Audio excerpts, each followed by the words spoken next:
বিদ্যালয় পরিদর্শকের সিল এবং সই জাল করে ব্যক্তিগত লোনের জন্য আবেদন। মালদহে গ্রেপ্তার প্রাথমিক বিদ্যালয়ের প্রধান শিক্ষিকা। মানিকচক ম্যানেজড প্রাথমিক বিদ্যালয়ের প্রধান শিক্ষিকা সুলতানা খাতুনকে গ্রেপ্তার করল পুলিশ।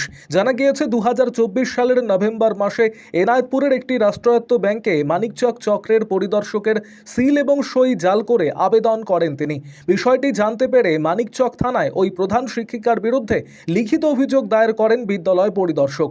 ওই অভিযোগের ভিত্তিতে তদন্তে নেমে তাকে গ্রেপ্তার করেছে পুলিশ। আজ তাকে হাজির করা হয় মালদা জেলা আদালতে। গোটা ঘটনার তদন্তে নেমেছেন পুলিশ আধিকারিকেরা। আরও আপডেট থাকতে আমাদের ভিডিও শেয়ার ও ফেসবুক পেজটিকে লাইক করে ফলো করে দিন। বলছি আপনাকে কি কারণে ইস্যু করেছে?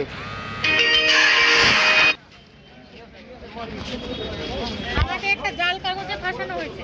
কারা ফাঁসিয়েছে? ব্যাংক ম্যানেজার আর এসআই। ওরে স্কুলে পয়সা। কোন স্কুলে হেডমিস্ট্রেস আপনি?